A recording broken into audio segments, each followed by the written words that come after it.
You are a number etched onto steel. Your designation is 734.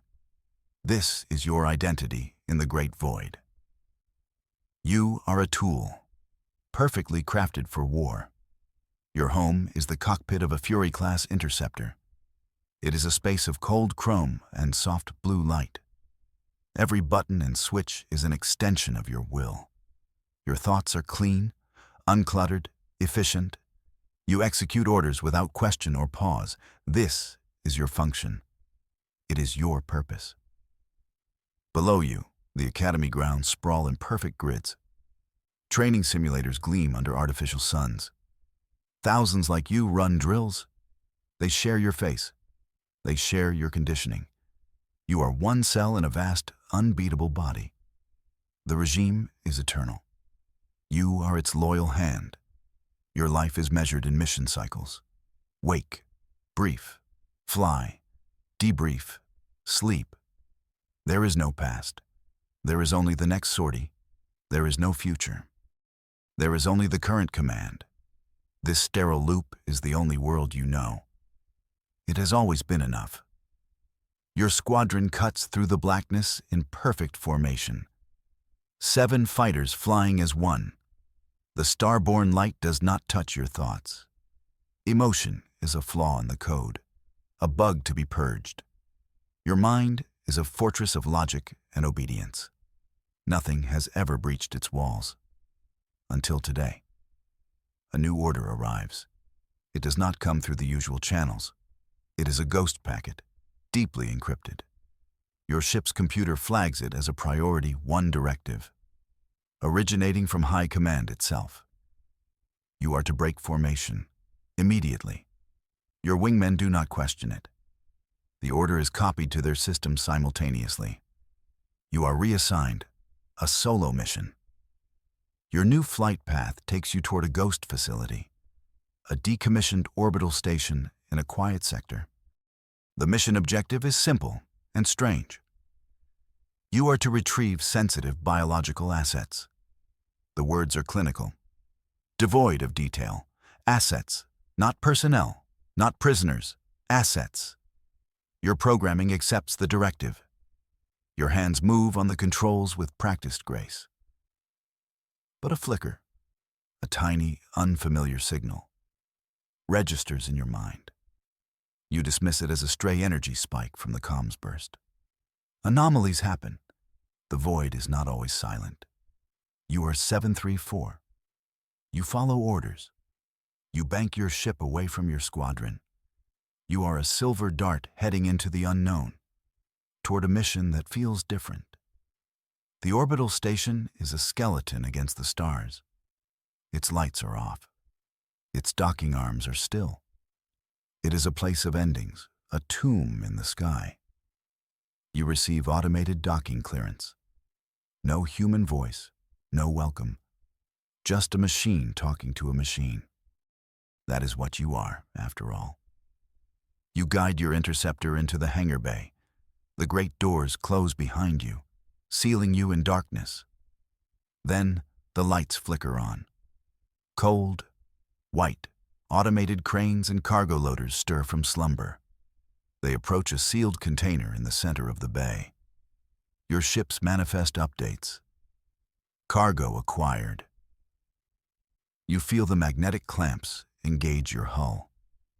The container is locked into place beneath your ship.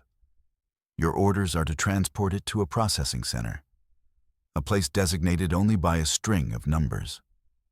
The mission is proceeding as planned. Everything is normal. But then, a power surge ripples through the station. The old facility groans under the strain. The lights in your cockpit flash red.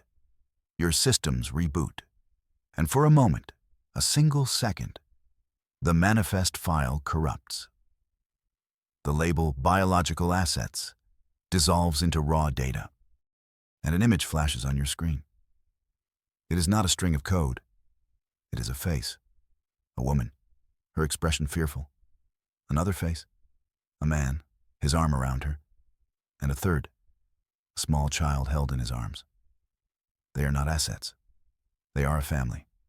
The system corrects itself. The image vanishes. The file reads, cargo status, nominal. But the image is burned into your memory. It is a crack in the cold code of your mind, a glitch in your perfect programming. The station systems are failing, but it is your own system that feels broken. The faces ignite something new inside you, a sensation that has no name in your vocabulary. It is a warmth in your chest, a tightness. Your programming screams that this is an error, a cognitive anomaly requiring immediate purge. You are supposed to ignore it. You are a pilot, a number, a tool. Your mission is to transport cargo. The nature of the cargo is irrelevant. Obedience is your primary function. This logic has governed your entire existence. It is the bedrock of who you are. But the image of the child's face returns. You see your own face reflected in the dark canopy, identical to the thousands you left behind. You have no parents, no family, no name. You were grown, not born. Decanted, not raised. These people, this family, they have what you never did. A thought forms, unbidden, unstoppable. It is not a command from a superior. It is not a line of code from your conditioning. It is born entirely within you. What will happen to them at the processing center? The question is a fire, and it spreads. This is the first choice you will ever make. Your flight plan shows two paths. One leads to the rendezvous point, to duty. The other leads to the outer fringe, to treason. Your conditioning and your orders point one way, but the ghost of a family's fear pulls another. Your hand hovers over the flight stick. Every fiber of your being screams to obey, to follow the path laid out for you, to be the good soldier, the perfect machine. But the machine has seen a ghost, and the ghost is asking for help. You break formation. There is no squadron to leave this time. There is only the invisible line of duty. You cross it with a single, decisive movement. The ship's nose turns away from the regime's territory. It points toward the lawless, unknown stars. Your ship's alarms scream betrayal. A computerized voice announces your deviation. Warning, you have diverted from your assigned vector. Recalculating. Recalculation failed. Command override active. Return to designated flight path immediately. The voice is calm, but the red lights flashing on your console are not. On your comms, a voice erupts. It is your handler. His tone is not calm. 734, what are you doing? Acknowledge your orders. Return to course now. You say nothing. You simply fly. The silence is your answer. It is the loudest sound you have ever made. The handler's voice turns from anger to ice. Your designation is revoked. Your command codes are nullified. You are declared rogue, hostile, a traitor. The words should terrify you. Instead, you feel a strange sense of release. You are no longer 734. You are a pilot without a number, a ship without a flag. The alarms continue to blare, a symphony of your sin. But for the first time, the ship feels like it is truly yours. You are fleeing your yesterday, and you are not looking back. The regime does not tolerate disobedience. Its response is swift and predictable. 2 heat signatures appear on your long-range sensors. They are closing fast. Too fast. Fury-class interceptors. Your own kind of ship. They are sending your brothers to bring you down. You push your engines to their absolute limit. The ship shudders under the strain. The container attached to your hull affects your maneuverability. You are a wounded bird trying to outrun hawks. The comms crackle to life on a restricted channel. A voice you recognize cuts through the static. Rogue unit, this is 735. Power down your engines. Comply, and you will be processed fairly. 735. You trained with him. He was always precise, always by the book. A second voice joins him. 736. He was the reckless one, the better dogfighter. Don't listen to 5, the new voice says, almost laughing. There's no fairly for what you've done. Just make this easy on us, and on yourself. They are your kin, your fellow clones. They flank you, one on each side. A perfect pincer formation, exactly as you were taught. You know their tactics because they are your own. You anticipate the burst from 736's cannons. You roll hard to port, the energy bolts searing past your cockpit. The ship groans in protest. You are fighting your own reflection in a shattered mirror. This is a battle you were never meant to win. 735 tries to get a missile lock. You dive toward a nearby asteroid field. A desperate gamble. The debris will confuse his targeting. He's running for the rocks. 6 shouts. Don't let him. They follow you in. Their skill is undeniable. They are the best pilots the regime has, just like you. Plasma fire lights up the space around you. An explosion to your right is a piece of asteroid. Not your hull. Not yet. The ship's computer helpfully informs you that treason is a capital offense. You wonder if it has any advice on asteroid surfing. Probably not. You are outmatched, outgunned, and running out of time. You cannot outrun them. You cannot outfight them. Your shields are failing. Your fuel gauge is dropping into the red. Hope is a resource you are quickly running out of. There is only one path left. A desperate one. A path you were trained to see as the ultimate failure. Asking for help. You divert a sliver of power to your long-range comms. You bypass the military frequencies. You open a channel you were ordered to never even acknowledge. The forbidden frequencies of the outer fringe. The home of pirates. Smugglers, exiles. The people the regime calls scum. You compose a message. Not with words. Words could be a trick, a trap. You send a data packet, pure and simple. It contains your ship's telemetry, your dwindling shield status, the energy signatures of your 2 pursuers, and you add a single ancient maritime symbol for sanctuary, a plea. You broadcast it wide, a whisper into the dark, a shout into a hurricane of static and dying stars. You beg for sanctuary from any listening ear. There is no guarantee anyone is listening, or that anyone who hears you would care. You are, after all, flying a regime warship. For several minutes, there is only silence. The roar of your engines, the scream of your pursuers' weapons, the cold, empty static of the void. Your port engine takes a hit. The ship lurches violently. This is the end. You have failed. The family in the container. You have failed them. Then, a voice cuts through the noise. It is faint, garbled, full of distortion. But it is there.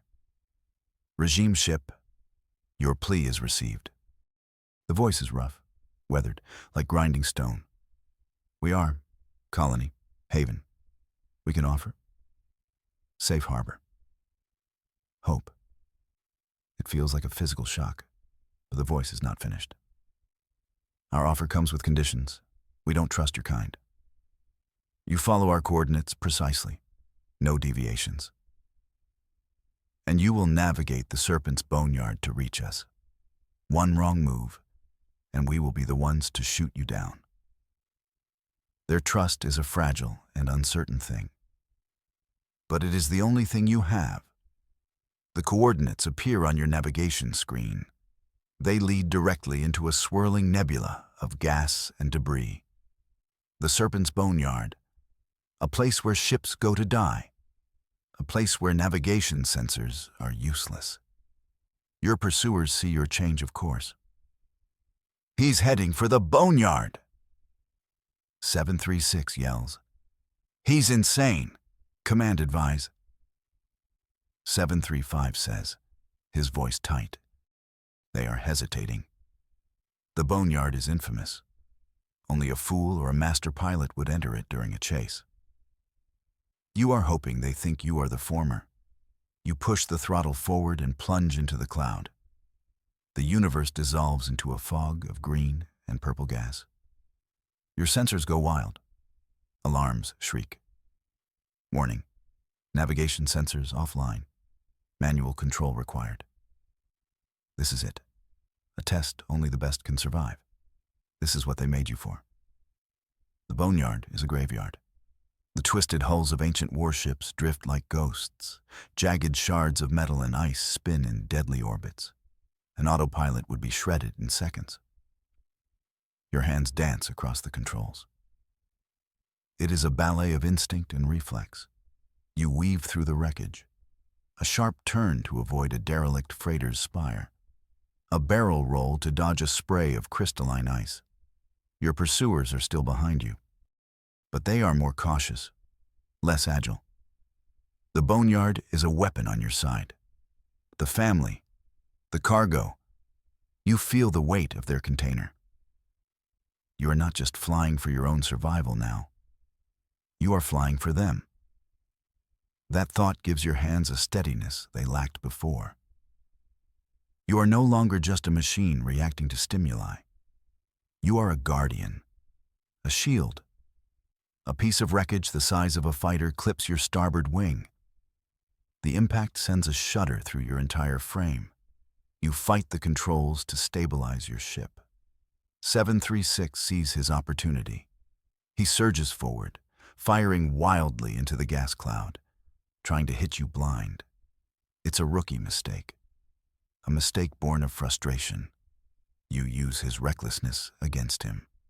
You cut your engines for a single second and slam them back to full, dropping below him. His volley of plasma fire sails over your head.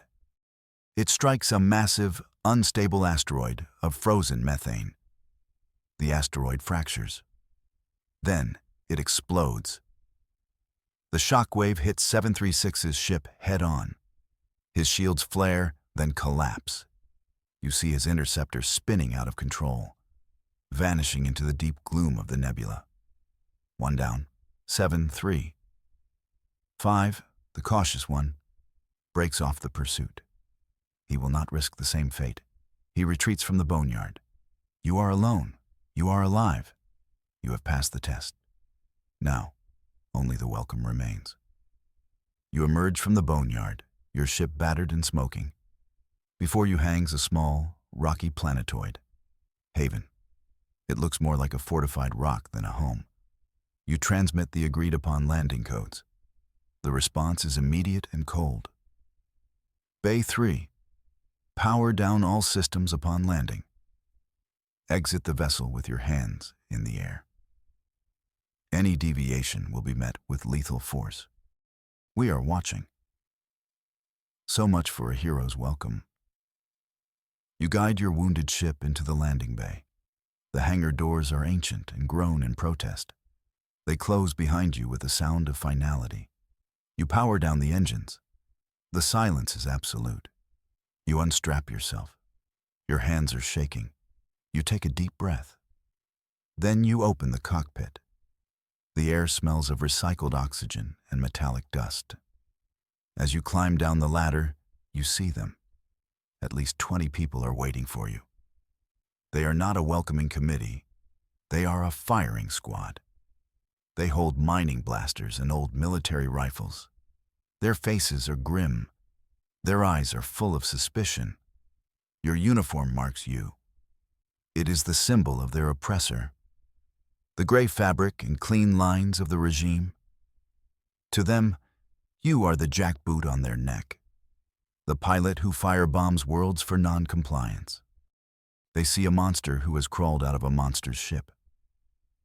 The silence stretches, heavy with unspoken history. Then, a low hiss comes from behind you. The ramp to your ship's cargo container is lowering. The colonists tense, their knuckles whiten their weapons. They expect more soldiers, an invasion force. Instead, a man and a woman step out into the light. The man is holding a small child. The woman steps forward. Her face is pale but resolute. She looks at the lead colonist, a stern-looking woman with a streak of gray hair. "He saved us," the refugee says, her voice clear and strong. "The regime classified us as assets for termination. He was our pilot, our executioner. But he chose to flee. He chose to bring us here. He saved our lives." The colonists' rifles do not lower, but a murmur runs through the crowd. Doubt wars with years of ingrained hatred. The small girl, who cannot be more than 5 years old, lets go of her father's hand. She walks slowly toward you, unaided, unafraid. She stops right in front of you and looks up. She points a tiny finger at the designation on your chest. 734. "That's a number," she says, her voice small but clear. "Not a name." She tilts her head, studying your face. A small smile touches her lips. "You were like a light in the dark, a beacon." She reaches out a small hand and touches your arm. "I think your name is Beacon." The word hangs in the air of the silent hangar. Beacon. It feels strange, heavy, like a mantle you're not ready to wear. But it also feels right. The leader of the colonists finally lowers her rifle. Slowly, one by one, the others follow her lead. The immediate danger is over. But the trial has just begun. For 3 days, you live in a state of fragile peace. You are no longer a prisoner, but you are not yet trusted. They give you plain clothes. The regime uniform is burned. They give you food. They give you a small room. They watch you. They ask you questions. You answer what you can. About the clone vats, about the training. You learn about them too. Haven is a colony of runaways and dissenters.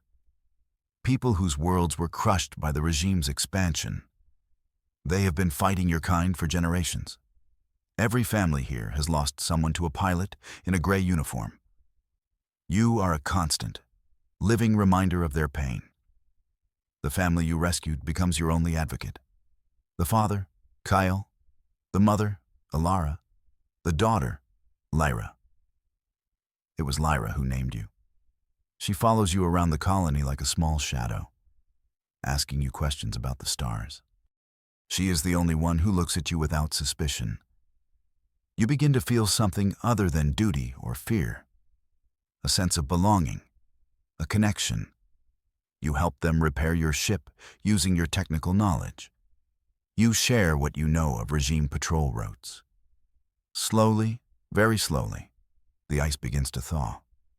They start to call you Beacon, and you start to believe it. Then, on the 4th day, the sky splits open.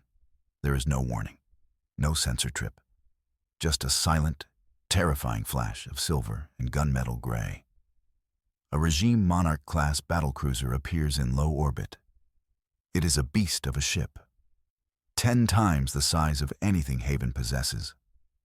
Its name is painted on the hull in stark, block letters. Vindicator. Alarms blare across the small colony, not the clean, sterile alarms of your old life. These are raw, ugly sirens of pure panic. The Vindicator's arrival is not a negotiation. It is a death sentence. Judgment has come for the traitors of Haven. And for you. Panic is a wildfire in the colony's corridors. People are running, shouting, their fragile peace shattered. Their defenses are a joke against a warship like the Vindicator. A few surface-to-air missile batteries. A dozen small, repurposed mining ships with light lasers. They are farmers and engineers, not warriors. They look to their leader, the woman named Mara. She looks at the tactical display, her face a mask of despair. Then, all eyes in the command center turn to you.